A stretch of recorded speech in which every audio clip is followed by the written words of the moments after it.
এবার বাংলাদেশকে নিয়ে ডোনাল্ড ট্রাম্পের 180 ডিগ্রি পল্টি দেখে ঘুম হারাম পশ্চিম বাংলার মিডিয়ার। 7 বছরের ট্রাম্পে ইউনূসের ভোল বদল। ট্রাম্প ও ইউনূসের মধ্যে সুসম্পর্ক রয়েছে বলে দাবি করলেন তিনি। কথাতেই আছে কারোর পৌষ মাস তো কারোর সর্বনাশ। কথায় আছে শকুনের দোয়ায় গরু মরে না। ছাত্র জনতার নতুন বাংলাদেশকে নিয়ে ভারতের ষড়যন্ত্র বিগত 3 মাস যাবৎ চলমান রয়েছে। তবে আমেরিকার নির্বাচনে ডোনাল্ড ট্রাম্প নির্বাচিত হওয়ার পর থেকেই পশ্চিম বাংলার মিডিয়াকে দেখা যাচ্ছে লিমিট ছাড়িয়ে আনন্দ উল্লাস করছে।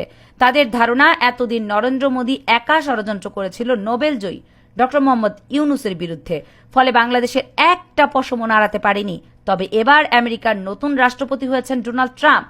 এখন ডোনাল্ড ট্রাম্প এবং নরেন্দ্র মোদী মিলে ডক্টর মোহাম্মদ ইউনূসকে উৎখাত করবে। সেই খুশিতে গদগদ হয়ে আগেই বিজয় উদযাপন করছে তারা। তাদের সেই খুশি যেন হঠাৎ করেই শোকে পরিণত হয়ে গিয়েছে।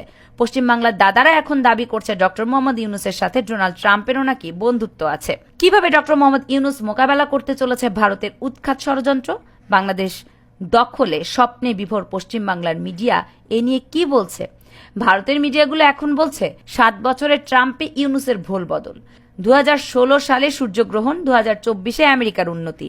7 বছর ধরে ট্রাম্প নিয়ে হঠাৎ ভোল বদল মোহাম্মদ ইউনূসের। 2016 সালে ট্রাম্পের জয়কে সূর্যগ্রহণের সাথে নাকি তুলনা করেছেন ইউনূস।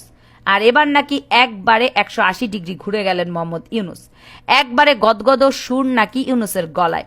ইন্ডিয়ার মিডিয়াগুলো আরো বলছে ইউনূসের কেন এই ভোল বদল? তাহলে কি ট্রাম্প জয়ে সর্বনাশের গন্ধ পাচ্ছে ইউনূস? অন্যদিকে নাকি হাসিনার পৌষ মাস, আমেরিকার সাদা বাড়ির কবজা ফের বর্ষিয়ান রিপাবলিক নেতা ডোনাল্ড ট্রাম্পের হাতে। ইউনূসের নাকি ভুল বদল। দ্বিতীয়বারের মতো মার্কিন মসনদে বসার পরে ইউনূসের শুভেচ্ছা বার্তায় কাটছে কি 2016 সালের বলা সেই সূর্যগ্রহণের খরা? ইন্ডিয়ার মিডিয়া আরো বলছে ইউনূস যে ট্রাম্প বিরোধী তা তো তার 2016 সালের মন্তব্যে স্পষ্ট হয়েছিল। ট্রাম্প ও ইউনূসের মধ্যে সুসম্পর্ক রয়েছে বলে দাবি করছেন তিনি। কথাতে আছে কারোর পৌষ মাস তো কারোর সর্বনাশ। হিসেব যা বলছে ট্রাম্পের জয় যখন অস্বস্তিতে মোহাম্মদ ইউনূস, তাহলে কি শেখ হাসিনার পৌষ মাস? ট্রাম্প কার্ডকে হাতিয়ার করে আবার কি বাংলাদেশে ফিরতে চাইছেন হাসিনা? কিন্তু আমার মনে হয় ইন্ডিয়ার মিডিয়ার এসব কথা সেগুড়ে বালি। কারণ বাংলাদেশের সর্বনাশ নয়, ভারতের সর্বনাশ। ভারতীয়রা ভাবছে ডোনাল্ড ট্রাম্প উৎখাত করবে ছাত্র জনতার সরকারকে। তাদের জানিয়ে দিতে চাই বাংলাদেশ আমেরিকার দান খয়রাতের উপর নির্ভর করে না। আমেরিকা চাইলে বাংলাদেশি সরকার উল্টে গেলে স্বৈরাচারী সরকার অনেক আগেই উল্টে যেত। ভারতীয়দের মনে মনে সুখ নিতে দেন। বাস্তবতা হচ্ছে আমেরিকার বাপেরও ক্ষমতা নেই বাংলাদেশের অভ্যন্তরীণ রাজনীতিতে হস্তক্ষেপ করার। যতবার বাংলাদেশকে গোলামি করার চেষ্টা করা হয়েছে ততবারই বাংলাদেশের জনগণ রুখে দাঁড়িয়েছে। 2016 সালে ইলন মাস্ক এবং ডোনাল্ড ট্রাম্প ছিল একে অপরের দুশ্মন। আজ তাদের বন্ধুত্ব পুরো বিশ্বে আলোচিত।